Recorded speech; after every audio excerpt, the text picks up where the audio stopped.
We support all kind of businesses, and you don't have to have an account with Midwest Bank Center to get stories you've heard before about African Americans in terms of gender. Bring your mind wide open that way, because from here we would like you to make a change to the environment. Understanding and healthy dialogue. He is married. He's married to his honey. A non-profit organization serving first the small community. To raise money for Kenya, we want to build 2 classrooms there.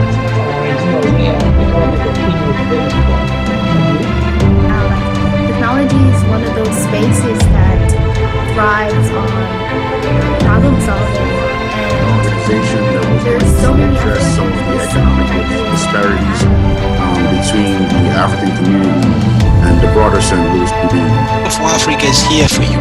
They want to help you do this. And so we have that. Immigrants on the resources available for entrepreneurs and business owners. I was the one who came here during winter. I almost cried in this house with the little one. But when I called, I remember when I called someone on average per year from 75 countries. There's something a company wants this bot to be able to do. As an American, I said, what is your last name?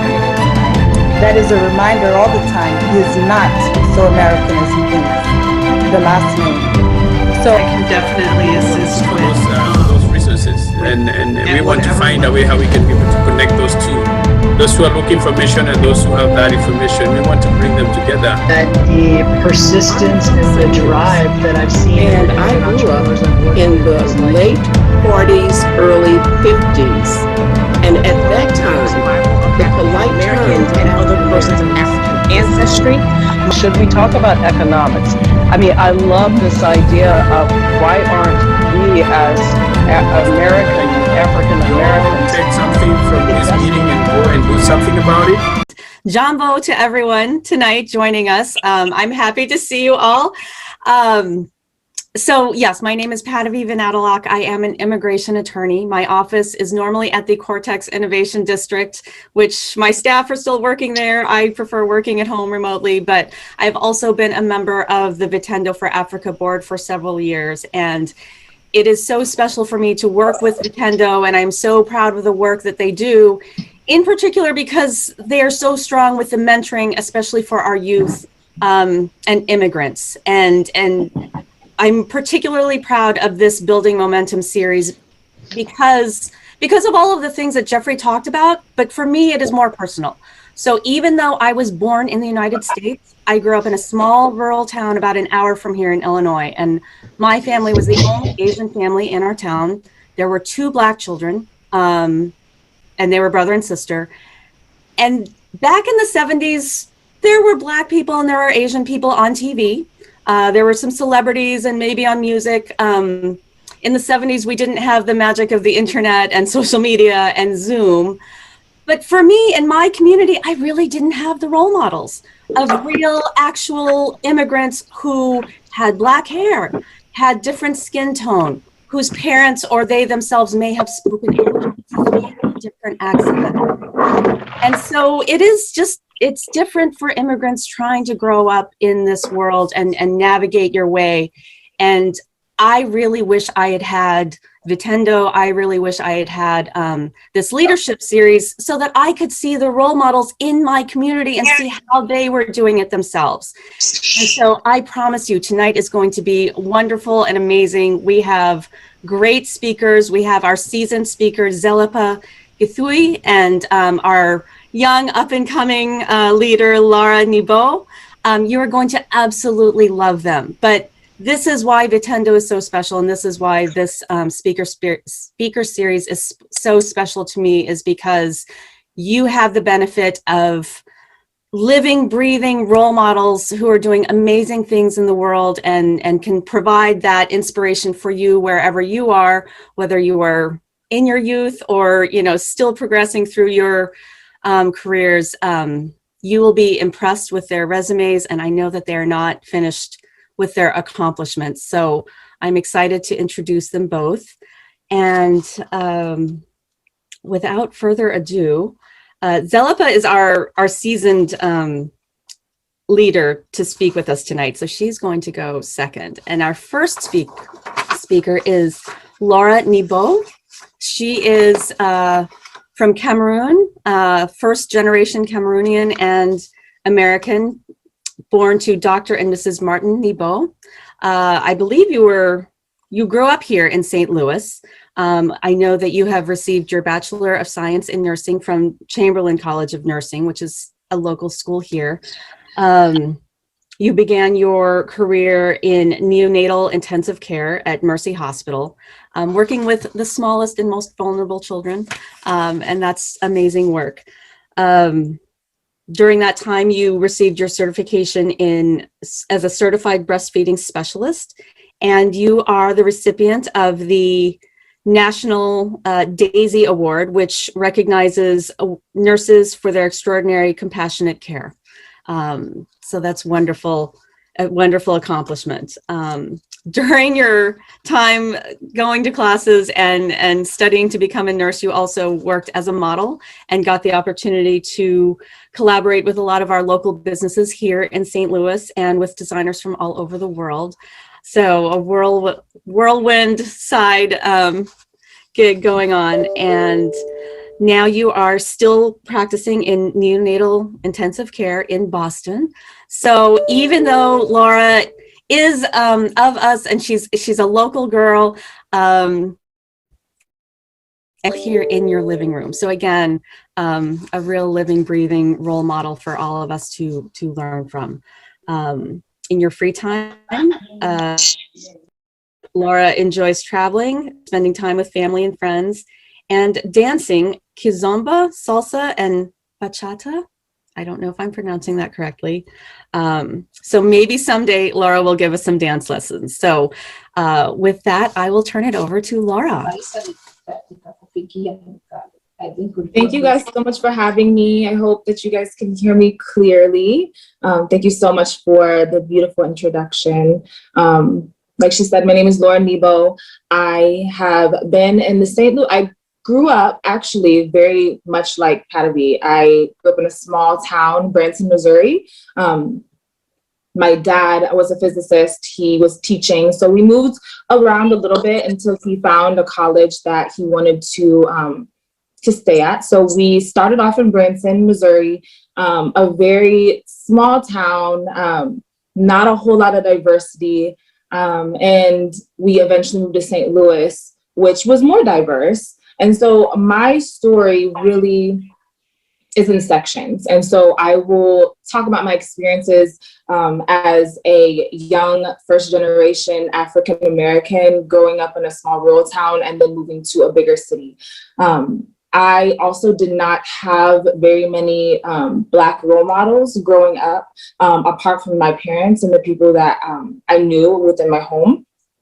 And so I was really, if anyone out there is also first generation American, you know that the differences. You are not really 100% American, and you know those things because you know there's differences there, and you're also not fully, at least you don't always feel like you're fully part of the culture that your parents are from. And so I grew up having this back and forth of trying to fit in, and then I go home and I'm surrounded by beautiful Cameroonian culture. I spoke the language that my parents grew up speaking at home. We all learned the dialect.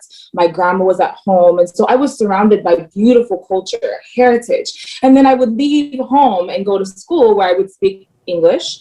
I would associate with friends who were very sweet, but had limited knowledge of anybody else that looked different than them. And so although I was confident as a child, I grew up in a loving family that always spoke so much love and life into me.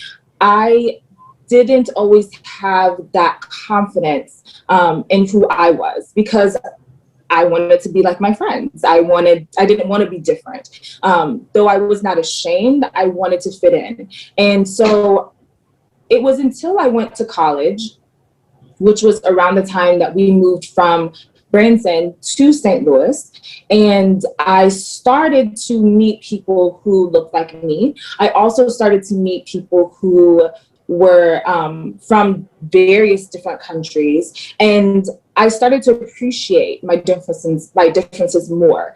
And so that part of my journey is really where the growth took place. And so I really have a soft spot for any first generation American who is trying to balance this life of respecting, honoring, and being so proud of where you come from, but also trying to find out how do you fit into this world that you've been born into or brought into as a young child. St. Louis was great for that, in that it gave me community. I did not seek out that community as early as I wish I would have, but I was able to meet more people. I was through my job, through my hobbies, modeling, dancing, I was able to meet so many more people. And in that, even though my community was smaller, it was still community. I could talk to people about my experiences. We could relate to one another. And so that was just so positive for me growing up, and just figuring out who I am and realizing that it's really okay to have those differences. It's okay not to fit in anywhere. You know, it's okay to just be yourself. And that really was one of, I would say, that was the catalyst into me becoming who I am today. And it's really just that fire, and that continues to push me into who I'm going to be in the future. I would say, as a nurse, I mean, they've kind of told you my resume a little bit. I have been so honored to work at some amazing hospitals with amazing doctors, physicians, nurses. But if you were to look at the demographic of ICUs across the country, you would see that they do not tend to be as diverse. And when I got this job straight out of nursing school, I don't think I realized how big of a deal that was for me to represent in this great unit and specialty. And so as I started to work as a new nurse, you're figuring out where you fit in, your niche, how are you going to contribute and be an asset to your team. I started to see that when we would get patients and families that would come in who were, I could tell that maybe they were not from here.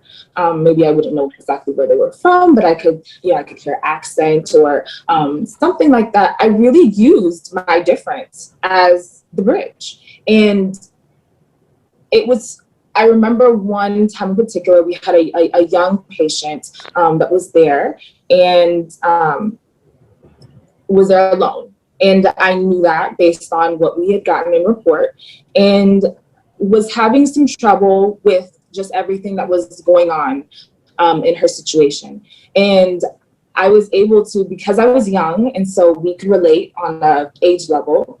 And I just kind of talked to her about where I was from and my family and my experience. And lo and behold, she went from a quiet, non-advocating mother to a woman who was able, through her stay, was able to voice her opinion. She felt empowered. And it's not to say that nurses who didn't look like her could not do that, but I do think that it was helpful that she could see that there was somebody like her in this position that could really help her to reach her potential as a mother in that situation. And so I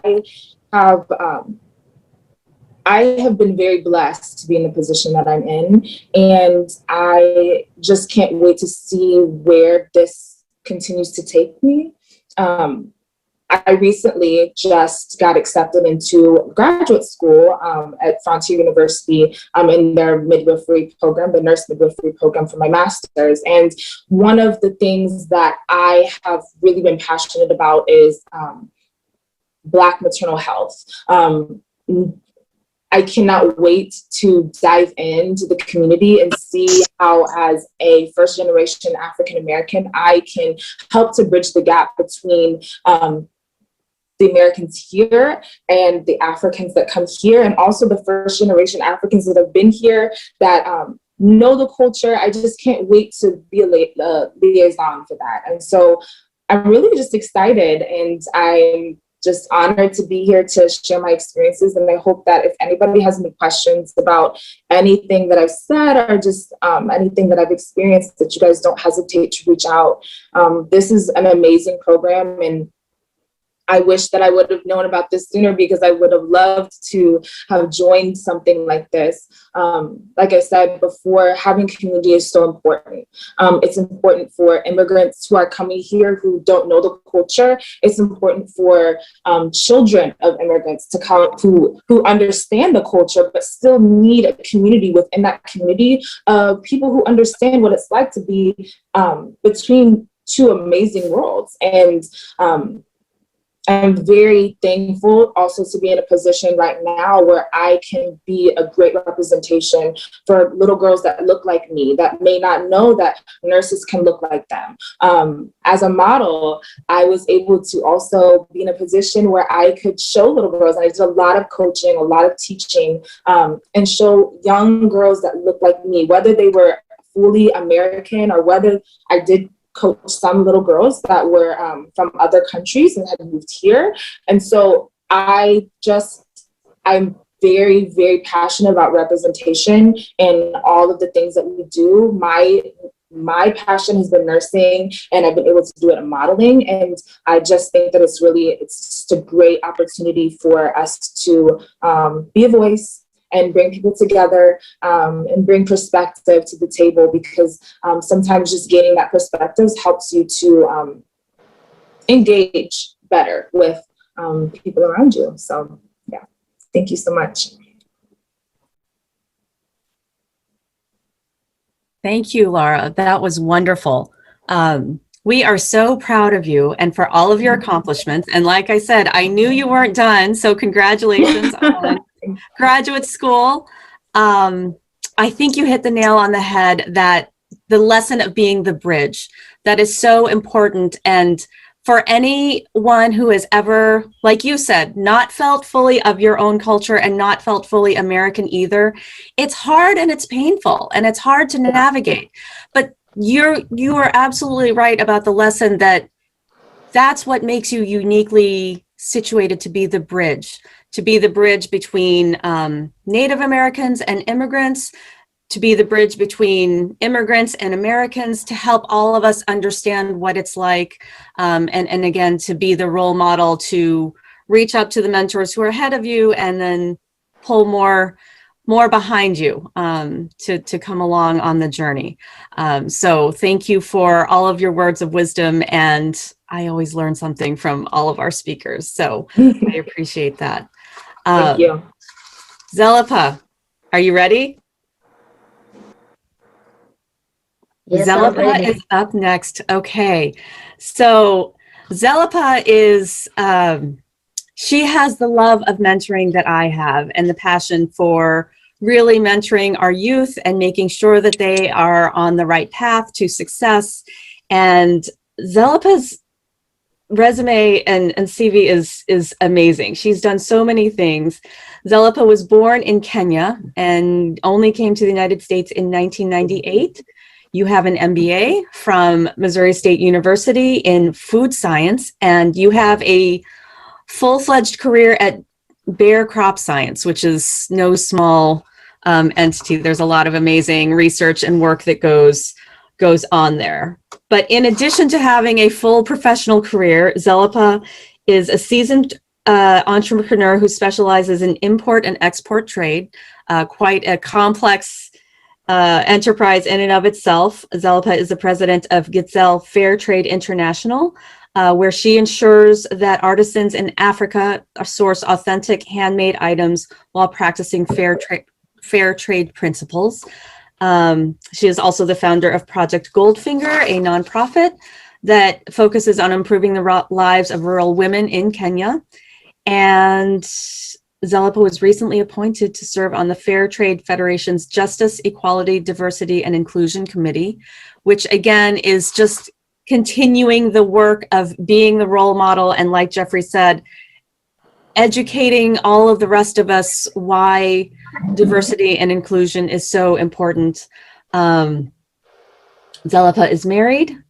She and her husband and son live here in St. Louis. And she's also a licensed realtor. So I know I have listened in on some of your real estate talks. You do real estate training, volunteering, likes to travel and socialize with friends. And again, I know that mentoring our youth has been a really big part of some of the work that you do. So I am excited to introduce to you Zellipah Githui, and to learn from the hard-earned lessons that she has for us tonight.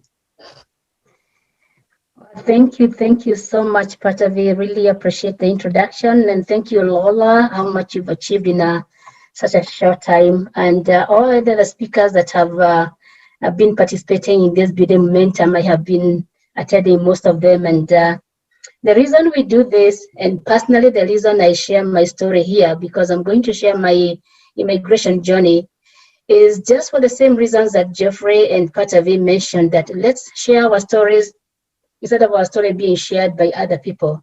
And the more we do that, particularly here in St. Louis, we make the place, we make we get understood. Like when you share my story, people get to understand who is an immigrant.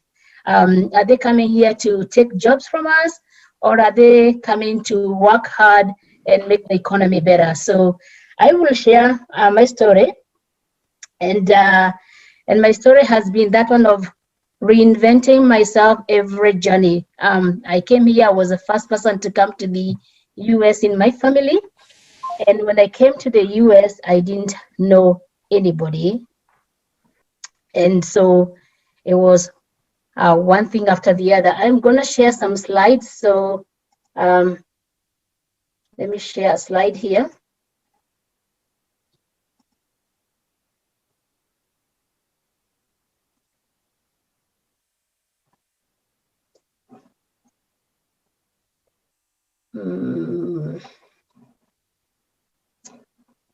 So as I get it open, because I thought I have it open, but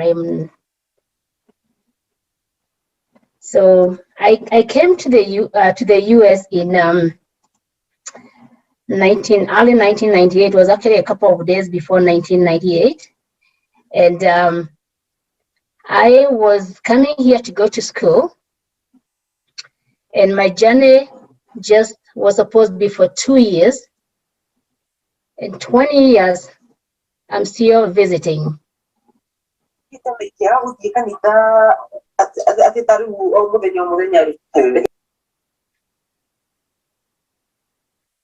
Okay, now I can share. I had a difficult getting that up. So you can see my my screen now. Yes, we can. Okay, so I came to the like I mentioned, in the US 20 years ago, 22 years ago actually, and I was only supposed to be here for 2 years because I came here to do my master's. I had my background in food science. I had a full career and a full life in Kenya. So I was coming here for only 2 years and go back. Like I mentioned, 20 years, I'm still visiting. And I tell my family, when they when they are counting their years, me, I'm just leaving. I'm not counting how many years I'm here, I'm just leaving. I share this picture here because at the end of the day, at the end of my presentation, 15, 20 minutes, you'll hear the whole story shortened. So that, to be fair to you and me, I'm gonna give you a background on who Zellipah was when she left Kenya to the US. And this is my beautiful home back in the country. This is my mom and dad. They visited me here in 2007. Both of them now are deceased. And I'm an 8th child in a family of 9 of my mother, and the 16th child in a family of 17 of my father. So I was raised up and full of love because I'm at the bottom, and yeah, it was amazing. So then I moved, went to college.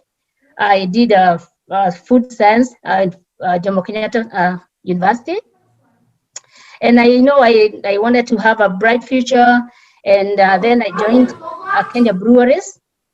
There I did my internship, and I also got my first employment at Kenya Breweries. Then from Kenya Breweries, I was really finding me in this employment, this corporate life. I was trying to find me, and then I looked for a job and joined EAI, which is Unilever, the leader pawns at the cosmetic industry, and I was in charge of the big brand names. So for those who are coming from Kenya, they do know that, you know, a woman at that point, this is 22 years ago, who had those accomplishments, had a good life and was heading places. Coupled with my corporate life, I was traveling. I was among the first people to venture in Dubai and find out what is in Dubai and what can be imported to Kenya and how can we make money quick. And in Dubai, I would also go to India, and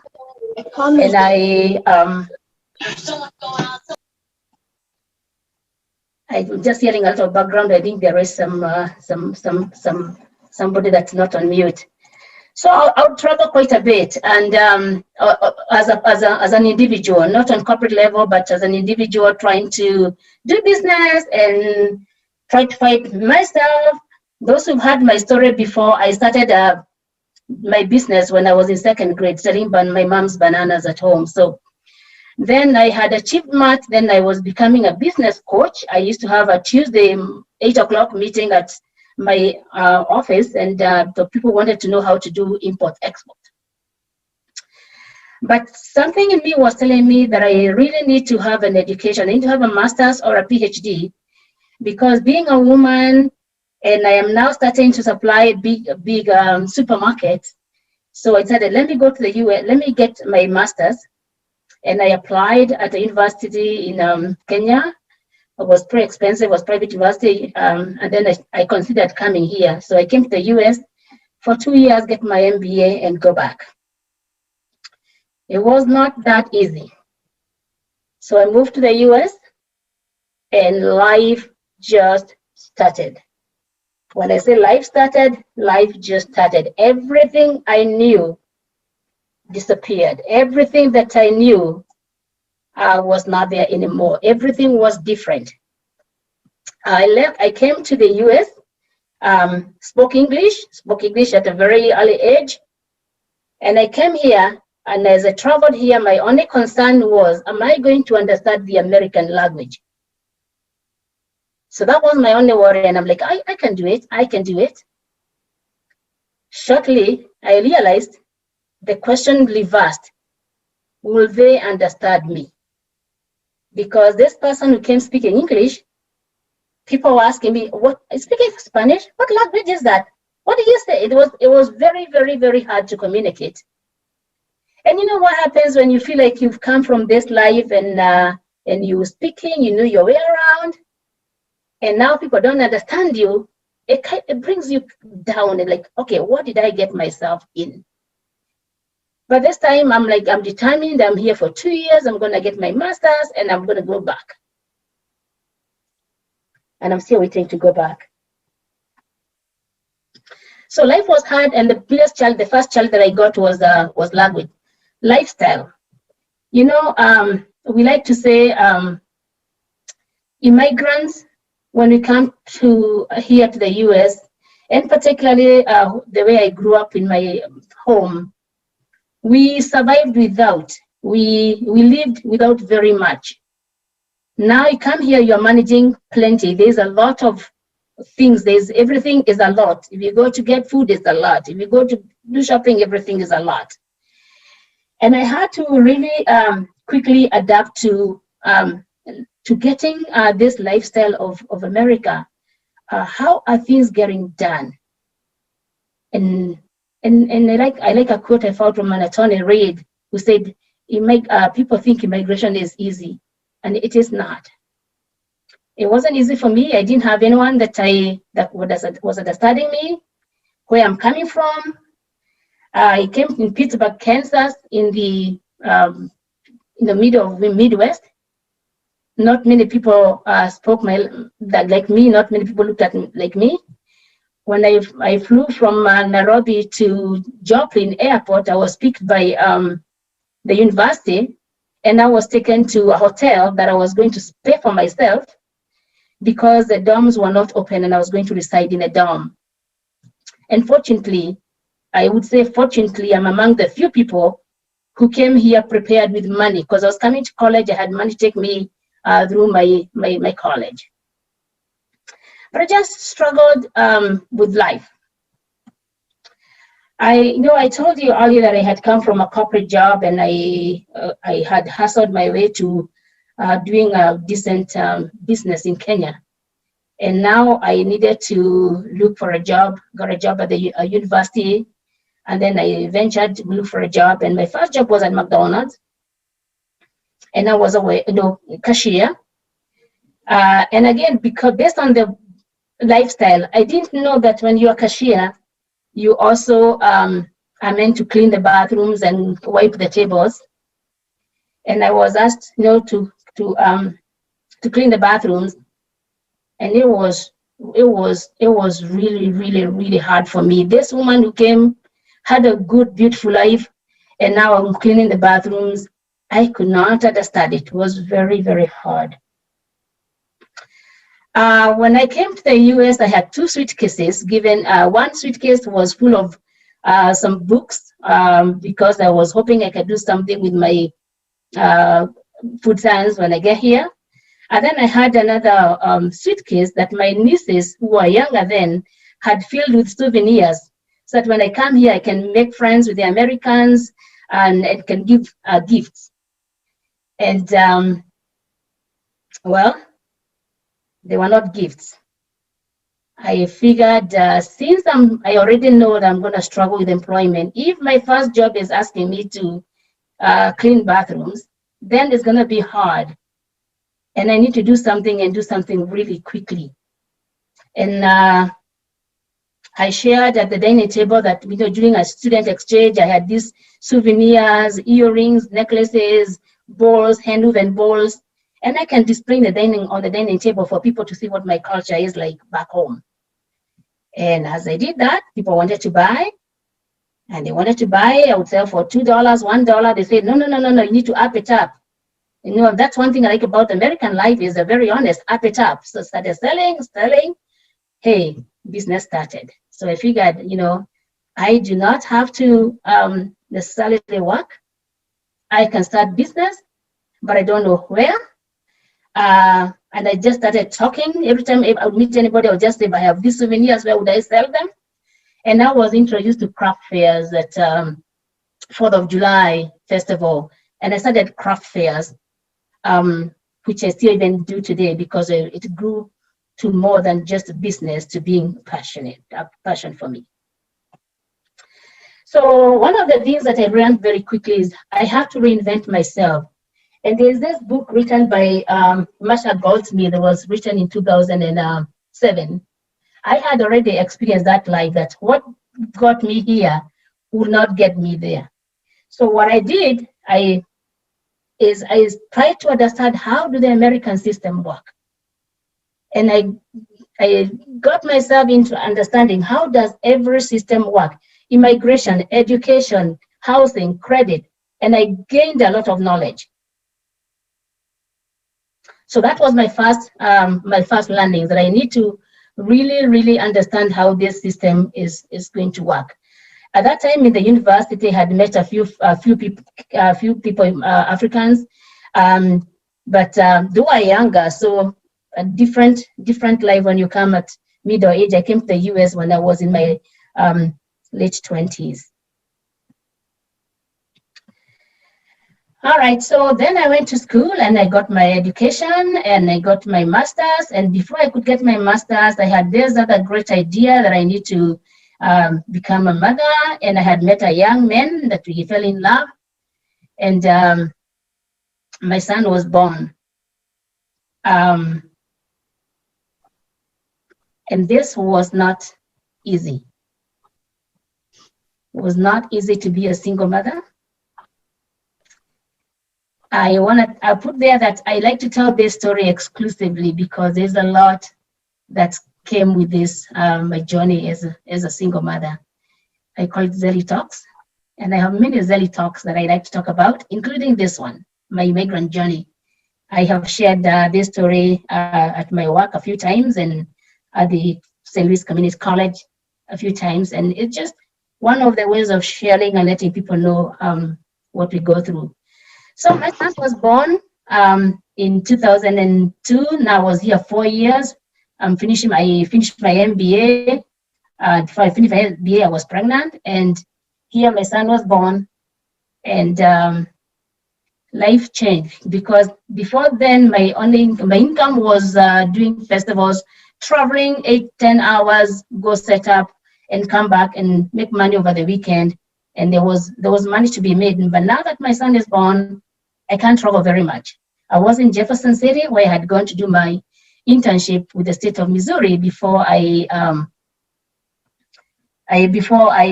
know, make sure I'm tracking time, before I graduated. So my son was born, was good, got my first domestic title, was a mother, life was good, I was enjoying. But 2 years into my son being born, my life was really, really hard. I didn't have enough income. I could not travel to the festivals because I don't have someone to babysit. And I put an ad in the paper, Jefferson City, that I'm looking for a babysitter. And I didn't know what I was going to pay them with, but I was looking for a babysitter. And I put an ad in the newspaper. For those who are young enough, we used to advertise them in the newspaper. Now we do it on Facebook.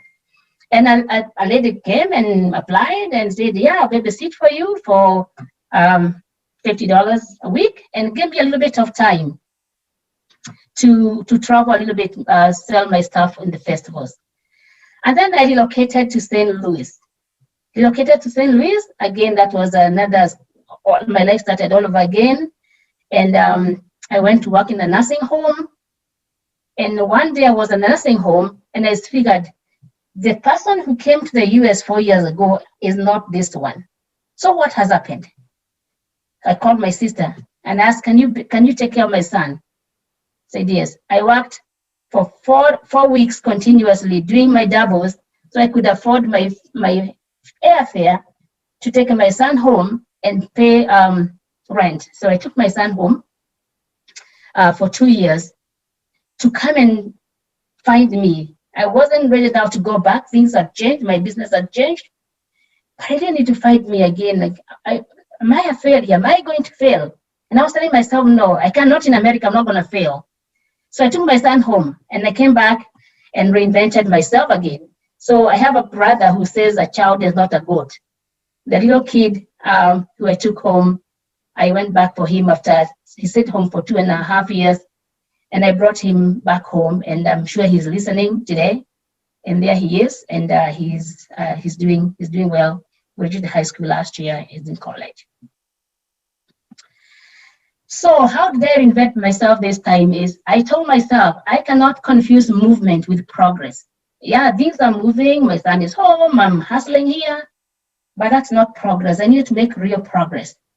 And I pulled myself back. I said, well, Zellipah is a scientist. What happened? So I took my resume and I went to St. Louis Community College in Flo Valley. And I told them, can I volunteer in your lab? Can I volunteer in your lab? Help the students prepare their labs, come and clean the glassware after. But there's something I know and I need to refresh my resume. Sure enough, they took me on it. And 2 weeks I volunteered. They offered to pay me. 2 weeks, they offered to pay me the next 2 weeks. My resume is fresh. I posted my resume. And that's how I got to my current job with Monsanto. Because after my resume was fresh, I have some reference here. I have 4 weeks of work experience. I posted my resume to the agency. They called me, posted me to Monsanto as a contractor.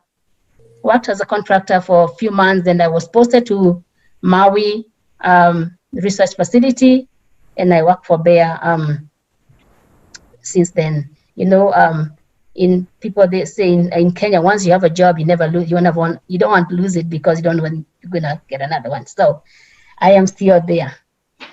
So I got into a crossroad at 2009.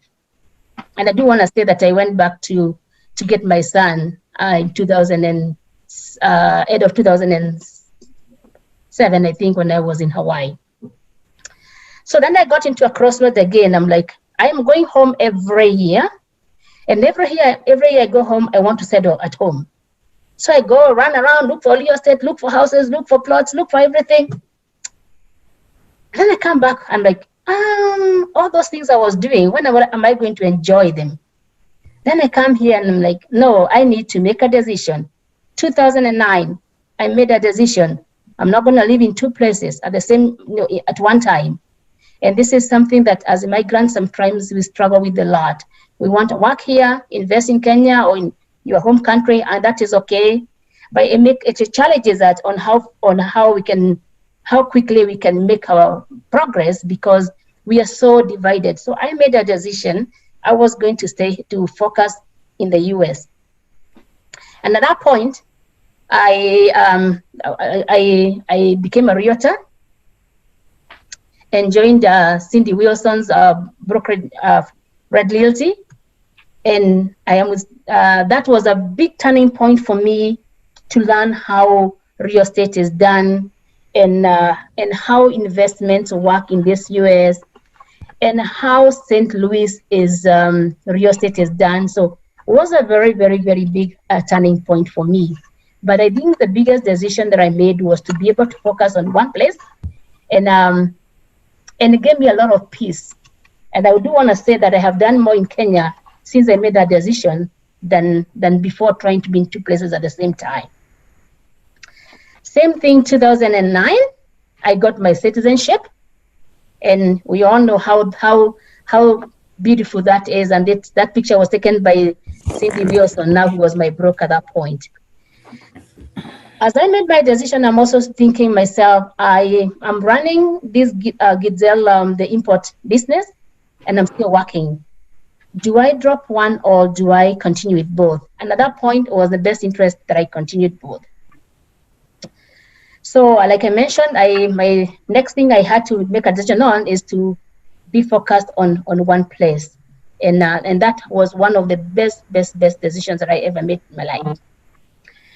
All right, so then life is still moving on, and now several years in the US.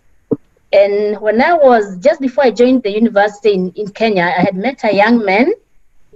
We were both high school, we had finished high school, we were teaching science, and I met this young man, and this was us in college.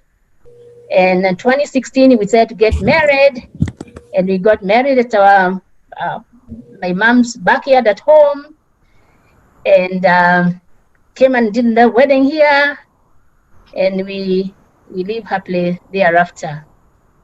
And that's when I earned my second title, domestic title.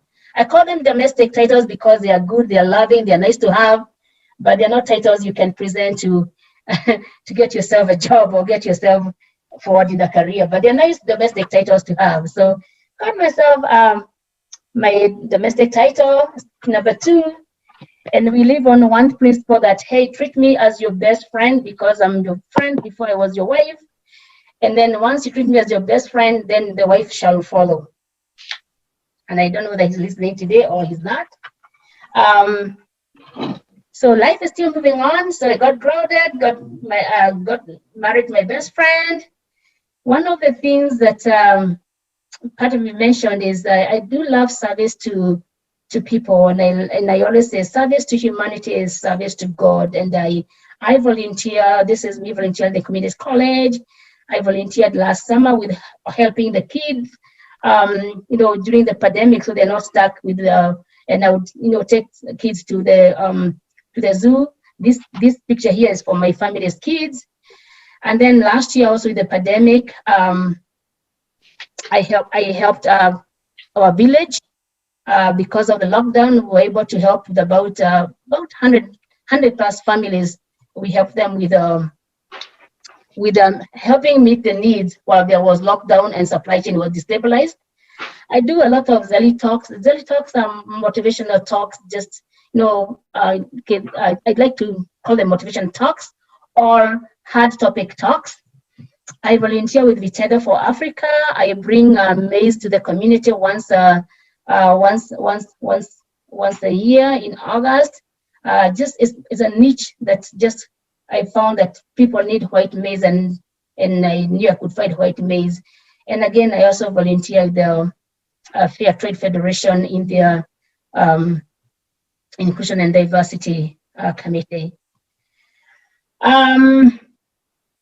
One of the things I was going to say is I know you are all asking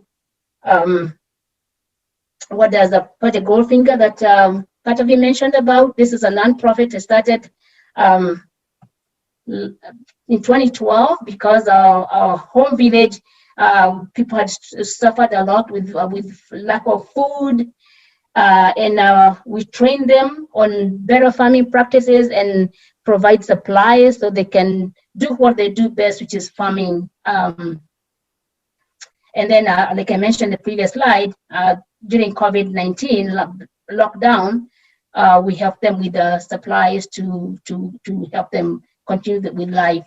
Right now, working towards the lockdown, of course, the COVID has really affected our economy, helping some of those ones who are taking their kids to high school with some money.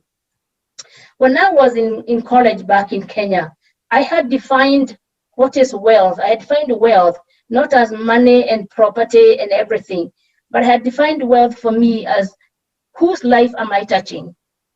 And I wanted to start a big corporation. I wanted to start a big company that could, move products from east to west coast, so that if there's goats and cows dying in Turkana, we can bring them Kikuyu Rad and take maize and beans to Turkana and bring that supply chain together. Well, I moved to the US, and that hasn't happened. I do it a little bit, but I continued with that passion with the supply chain, and with the Githui Fair Trade International. Now we work with artisans in East and West Africa. We visited Ghana and started the basket business, bringing baskets to the US. Initially, I was buying them from a company here, but we now with my husband, and one of the things that I mastered that I really gained by being with my husband is he's known me for since we were pretty much 19. So he's helped me a lot. And we were able to acquire a company that was out in Oregon, that had a big database of outlets in the US. And I joined with my knowledge of Africa to bring the products from West Africa and East Africa. And I visit those countries. Every time I'm going home every year, I'm visiting family, and then I'm visiting artisans, business, and so this was in Ghana up here, and this is just this December. Sat at home and I wanted to go learn something, and met with some of the artisans who do these great pots. You heard about the Suez Canal. We are among the ones who've been affected and have a container that's still stuck and waiting to be brought here. So I'm sure most of you are asking, does Zellipah have a life? I do have a full life. I enjoy life. In fact, during the pandemic, those people who've been affected mostly are the people who are extroverts, because then you are left without people to hang out with, women to go gossip with and go take chai with. But I do have a full life. I do enjoy hanging out with my girlfriends. I do enjoy going for holding babies and going for weddings, going for cultural events, organizing. I love organizing those things. I love my vacations. I love promoting small businesses. This is a Gambian restaurant on Olive. I love promoting small businesses, and any events at church or the community, whether it's death or the wedding, I'll be there. And every so often you'll catch me at a farmer's market demonstrating baskets and talking about life, just talking about life in general. And I'm finishing. This is my North Star. One of the things I tell migrants when you come here, even as you hustle with life and as you hustle to find yourself, always know what your main foundation is. And for me, is definitely my son, my husband. I have family in North Carolina, my nieces that I love to visit. I'm going to see them tomorrow and encourage them and hang out with them. And I am a Christian. I believe in God, and there was no God, I don't know what I would do. And I have a new passion. In the last 2 years, I go kickboxing 3 times, a week, and I enjoy it. So, what are the learnings? This is my last slide. I promise you. Is one, understand the system, the main systems, immigration, education, all those big things.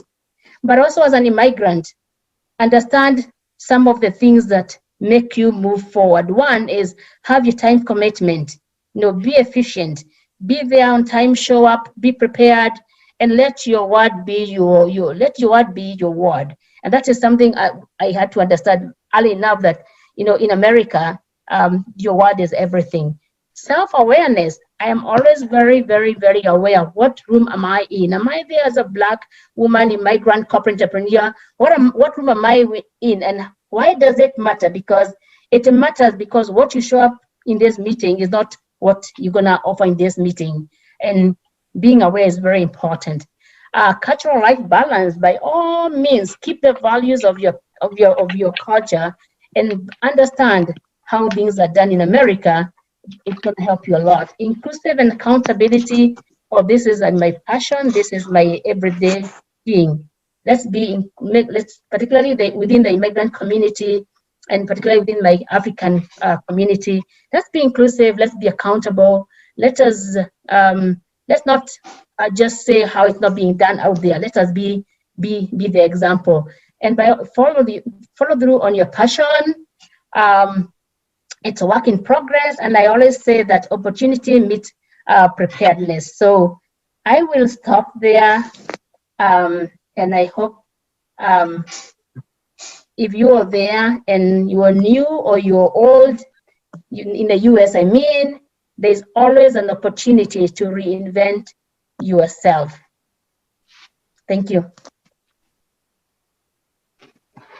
Wow, wow, wow.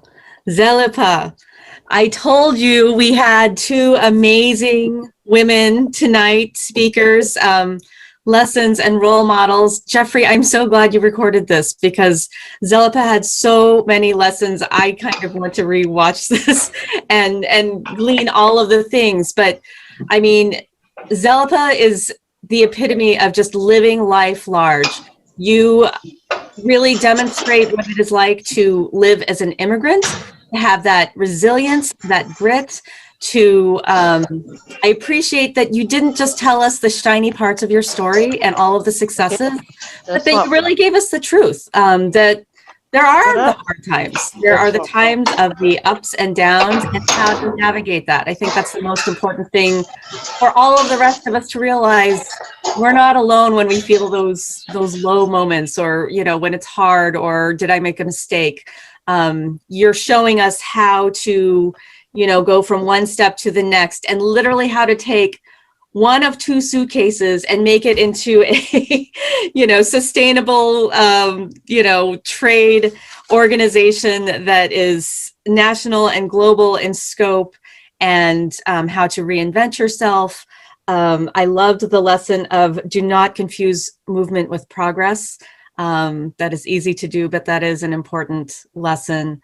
And honestly, I don't know how you have time to do it all as a professional career woman, volunteer, entrepreneur, have time with your family, time with your faith. Zellipah is really a true powerhouse and role model for all of us. So thank you both to Laura and Zellipah for all of your words of wisdom and guidance. And I can't wait to see what you guys do next. I know that we have a few minutes for Q&A. While I think Jeffrey's going to be looking through the chat for the Q&A, I'm going to start off with one question for both of you, is because you both referenced the importance and bringing your culture from Cameroon and from Kenya, making sure that it is still a constant presence in your life, and how to teach all those around us, whether it's our communities or our coworkers or whomever we interact with. How do you make sure that you continue to maintain your culture, and how do you expand it to the world around you?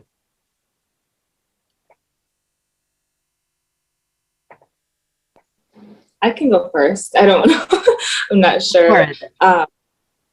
So, as I said, as a first generation African American here, I grew up in my home speaking my dialect. So that was the first language I learned before English. But of course, I spoke a lot of English at school and with my friends. And so I'm clearly fluent in English.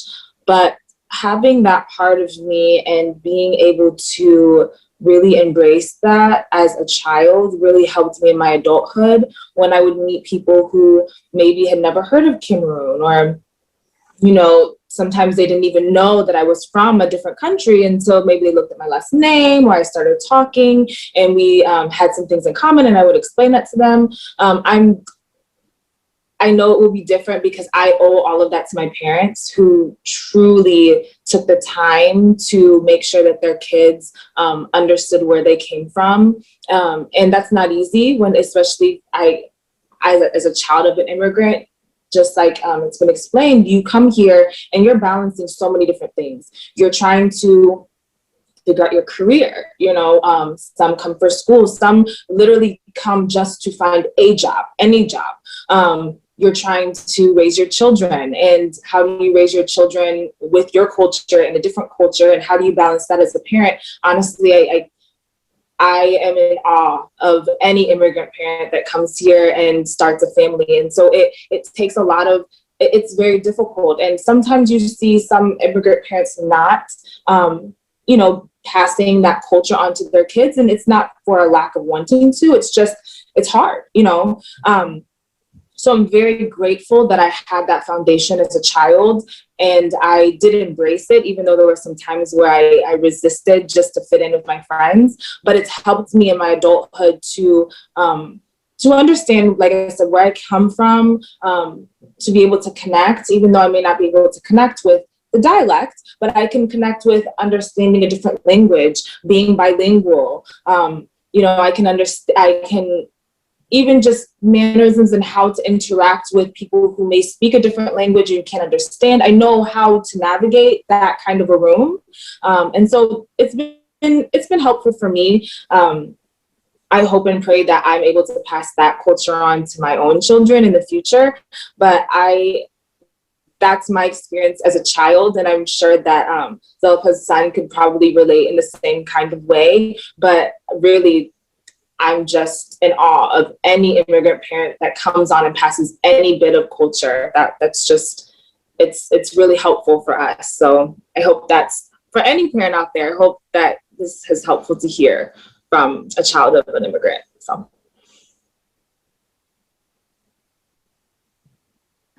Yeah, that is really good, Lola. I sometimes describe the children of immigrants as a lost generation because they struggle, one at home, being, hey, you need to be a Kenyan man, like my son, you need to behave like an African kid. Well, he doesn't know what an African kid behaves like because he was born here. My son was born here and went to school here and everything except the 2 years that he was in Kenya.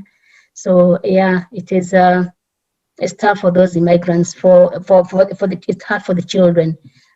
For me, one of the things I chose to be able to balance the two is at some point I just said it's just gonna be me. It's just me.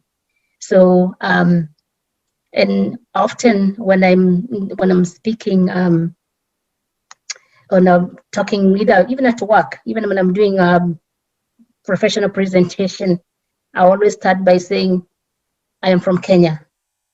Mm-hmm. So when I say that, now they know they have to set that hearing here because there is going to be an accent. And mine is strong. I mean, 22 years later, I still have a very strong accent. and by choice, because I figured I'm not gonna be able to learn anything. I had so many other things to think about, to worry about putting food on my table, leave alone learning a new accent. So I start that way. If it's a professional presentation, if it's casual, somehow they figure it out. That's wonderful. Don't lose your accent. I think it's beautiful. I feel like we were just at the beginning of the conversation. I have so many questions, and I'm sure our audience does too. I do know that we are after 7. Jeffrey, do you want, I know that you've got some announcements too.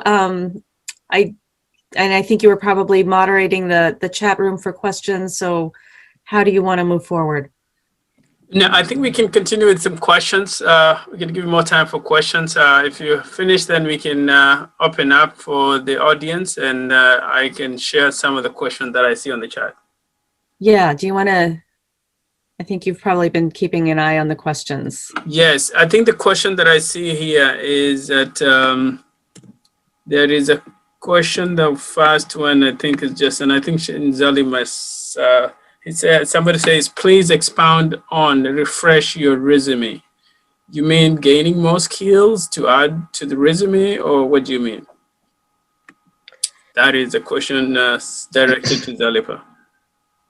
Okay, so that question is in reference particularly for those who are coming as professionals who had a career back home. And when we come here in the US, you're told you can't get a job with, with your education at all. And so we go again to starting from the basics again. There's a song that I know that there's a song that says, it's in Kikuyu. I'm not going to sing it because I don't want anybody to laugh at me, but it says, you can't just know one thing. You can't just know one thing. No, you know more than one thing. So that's why I always say, refresh your resume, find a way to refresh your resume. If you are, an engineer at home, and now you come here, you're working at a facility or retail, figure out how you can refresh your resume. That, hey, I know more than, I can do more than what you're currently doing, which is entry level when we come here. So that's what I mean by refreshing your resumes. Have a way to bed down and pull that you are doing back at home. Have a way to bring that in. And for me, it was by volunteering. I chose to go and volunteer at the community college, and by volunteering, they saw that for sure I know what I'm doing. So that's what I meant by refreshing your resumes. Have a way to bed down and start pulling your resume up so that they start seeing who you really are and what you can do. I want to say that I tried it with my husband, and he told me, no, I'm here to drive a truck. So again, if your mind is made up, by all means, do it. Yeah, I like that. And I also, it's good to mention that the way people write resume in Africa is not the way the American will read. I like when you mentioned that, because I've seen that when you use the same approach of how you write it, most likely will not be able to make sense to an American who is reading it. So having a way somebody can look at it and maybe tweak the language a little bit, that would be very helpful. Okay, I think the next question also is this one. I think it's more of personal to Zali. Somebody is asking, how did you overcome the Nyeri or the Kenyan accent? Do you still get the question, where are you from, and how do you handle that? That's a very good question. I still, for the most part, maybe for the audience here, you probably don't get the accent because you already have your own, that mine and yours is the same as a Kenyan one. I'm sure Betsy Cohen, who has been a big, Cindy Wilson and other people who are here, they still hear the accent. So it's after being here for a long time, and of course, I spent 8 hours at Bear, working on a professional job. So you get to learn just how to soften it a little bit. But that has its own challenges. I'll tell you, I go home and sometimes they don't know what I'm talking about. Because then now it's so much of this language here that I go home in Nyeri and I'm like, speak English, like, okay, what language, what did you really mean there? So straight down. So if I don't have particularly the Nyeri accent, then I'm grateful. If you can't detect it, I'm very happy. That's a compliment. That's a very, I still get the question, where do you come from? But again, like I told you, it's a professional presentation. I always say I come from Kenya, so that takes away with that question. Great. And there is a question here also directed to you and Laura. What is one thing you wished you had done differently, either at school or your nurse career? That's for Laura.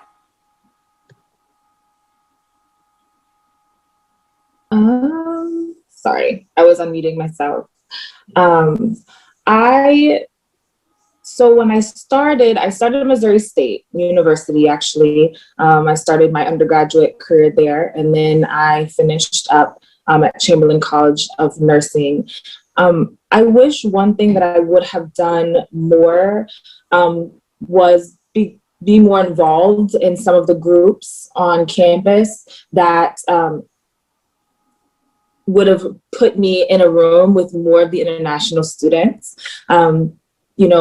When you're young, you're kind of focused, one-track mind, and that's where I was. I was wanting to get through school. I wanted to get into the program, and so I wish that I would have thought, maybe a couple steps ahead, like, okay, how can I get more involved?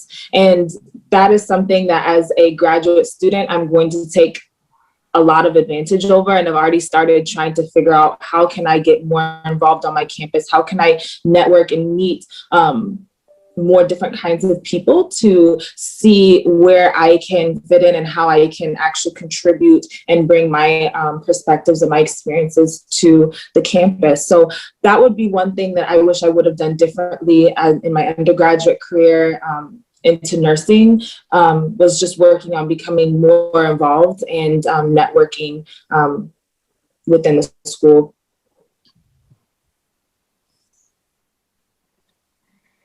And I will, I know that was specifically asked of Laura, but one of the things that I like to answer the same question, what could you have done differently, is, we normally say the success of an immigrant is based on who picked you from the airport. But that also has its own drawback, because we go pick somebody from the airport and we bring them, we cuddle them. Oh, let me go show you who cooks mandazi, or let me go show you who cooks rice and pilau. And we are hanging on a lot by ourselves, and then we meet, we speak Kikuyu, and we speak our own dialect. And 2-3 years down the line, you don't know anything different than when you first came, because you really hung on ourselves, and we meet on Sundays and sing our language. So one of the things I always tell people that when we arrive here is let's expose the new immigrants to the American way of life, and let's interact them early enough so they get a foundation early enough.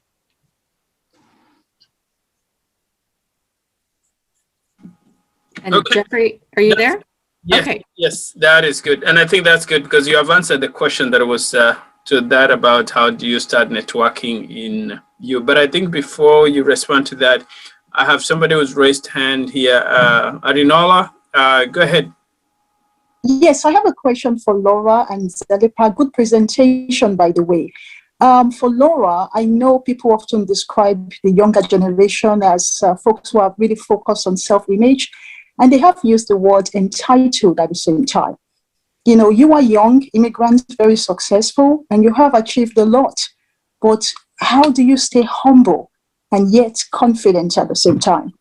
And for Zellipah, I share a lot of your experience, and I'm glad that everything you've gone through has made you the strong woman that you are today. But looking back, what advice would you have given to the younger Zellipah to help you navigate some of the struggles? Because people may be listening to you who are going through or may go through some of the things you went through. So thanks, guys. Good question. Thank you so much for that question. That's actually something that I had to go through, a process. As I mentioned, I did do some modeling that was just an amazing experience. I met so many great people, designers. I was able to travel to New York, Chicago, Atlanta. I modeled for some designers in Europe or from Europe, and they came to the United States. And so within the modeling industry, there is a lot of pressure to look a certain way. Your body needs to look a certain way. Your face needs to look a certain way. And like you said, there's a lot of pressure for this younger generation with social media, just that needing to look the standard. And growing up, my parents instilled in me that beauty was not just on the outside. It was what's on the inside. And I reached a point in my modeling where I could see that I was veering off of that path of holding what was important and what made me beautiful to be what's on the inside. And I was so focused on looking the part and looking the way that I wanted to. So I took a long break. I'm still currently on that break, but I went back to who is Laura? And I really invested time into figuring out at the core, at the foundational core, who am I and what do I want people to remember me for? And that kind of brought me back to my parents, the sacrifices they made, seeing my father come from being a high school principal with a lot of education to coming to America just to give his family a better chance of survival and success, and having to scrub dishes in the sink. It showed me my grandmother who sacrificed everything for her only child and the things that she's gone through. I really had to come back down to who is Laura, who is behind Laura and holding her up. And that's what's really more important to me. And so I think sometimes taking a step away and not being so focused on the clothes, the makeup, the hair, all of these things that can really be super distracting, and accomplishing these beauty standards can really be distracting from who you are as a person. And so for me, it was really going back to my core and remembering who I was and remembering the sacrifices that were made to allow me to even have the opportunity to do half of the things I was doing. And even to this day, I will find myself doing that. I had talked about becoming an American citizen. And I remember the day that my parents actually went to become citizens. I was at Missouri State. And I remember that entire experience going very over my head. I did not understand the level of commitment that it had taken them and what they had gone through to get to that point. And I think any person who can sit down, be quiet, and really think about the sacrifices that were made to get you to that point, there's just no way that you can just focus on the superficial things. You really start to focus on what's inside. And so that is what's kept me grounded. I refuse, even though I'm not perfect, I refuse to be someone that is solely focused on the superficial. It does not mean I don't want to look good. I completely understand. We all want to look presentable. We all want to look our best. But at the end of the day, I want to be remembered the way that I'm going to remember my parents and the way I'm going to remember my grandparents, as people who sacrificed and did everything for their family and their communities, and the contribution that they made. And so I would tell any young person, whether they're an immigrant, a child of immigrant or not, I would really tell them to focus. What do you want people to really remember when all of this is stripped away? How are they going to remember you? And what do you want people to remember you by. And however you get there is where you need to start. And it just kind of helps you keep that balance. So I hope that answers your question. All right. And for me, that same question, Alinola, is what would I have told the younger me? And that younger me is still, that person is still the same person who is still reinventing myself until I feel like I progress somewhere. I wanted that I'm happy and comfortable and have a legacy. Right now, I'm looking for a legacy. But what I would have told myself is have a vision board. Is get a vision board. I would have drawn my dot as soon as I came here. I think I dwelt so much on what the struggles I was going through and the challenges of navigating here than trying to work towards my goal. Trying towards, what that I want to achieve by, particularly when my mark of 2 years passed. It should have been an awakening. And so one of the things I like to encourage people, and I would like to, impose on younger people, is one, have a vision board of where you want to be at a certain time.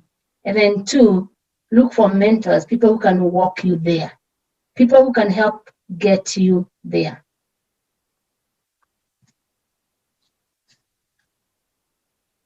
That's great advice. I'm also learning.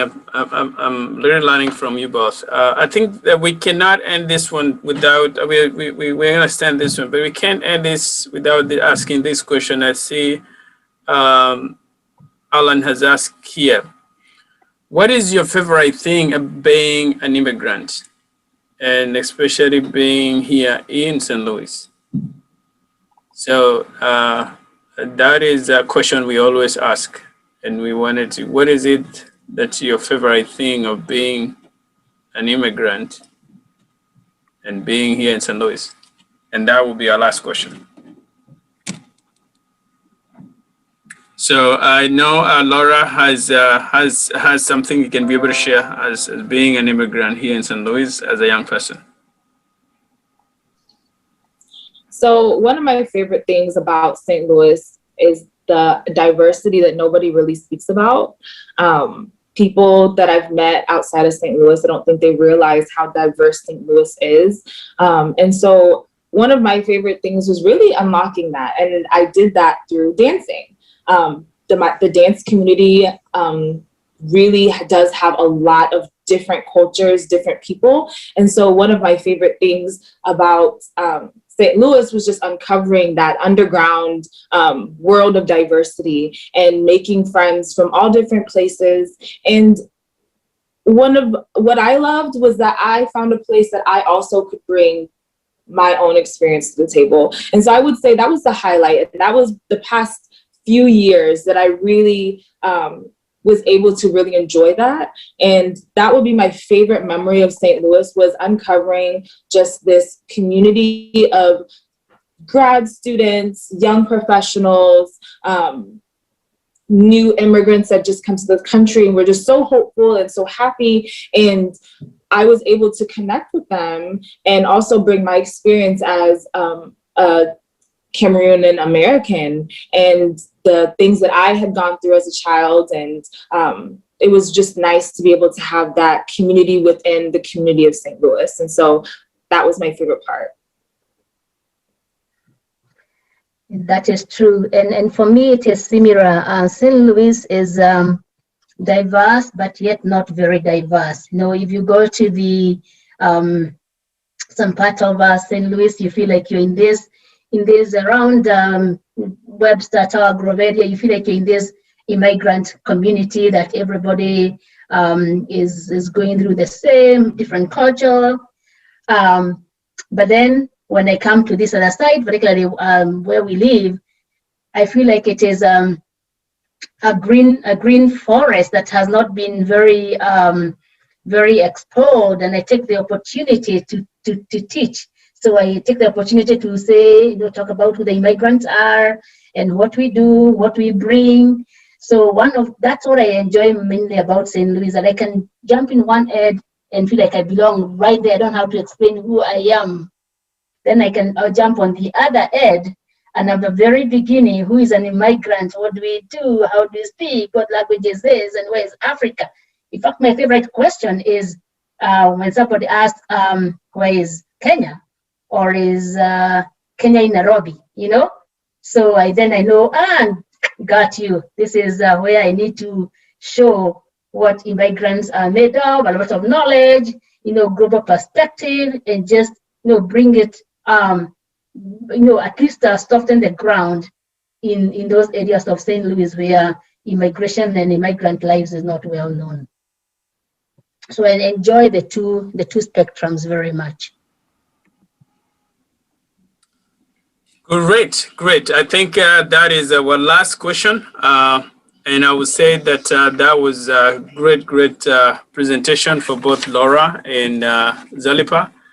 I think if there, I always listen to Daman, and he always say that we are not just telling stories. We are not just telling stories. We are changing lives, and your story is your superpower. So, with the stories that we're listening today, it is a superpower that actually reflect the life of many immigrants here in St. Louis. And unless we tell our stories, then people may not be able to understand us, and maybe most likely they will have that wrong misconception about us as immigrants. My name is Nicholas Ngige. My name is Sebastian. I am Patavi. I'm Grace Marianganga. I'm Ruth. Diane Stevenson. Jen McGaddy. Samilka Dewa. Christina Vivid. Safi Uizeye. Jaja Uizeye. Agatha Kinethia. Faiza. Dr. John Mwangi. My name is DeAndrea Weeks, and I am with Vitenda for Africa. I am with Vitenda for Africa. And I am with Vitenda for Africa. And I am with Vitenda for Africa. I am with am with Vitenda for Africa.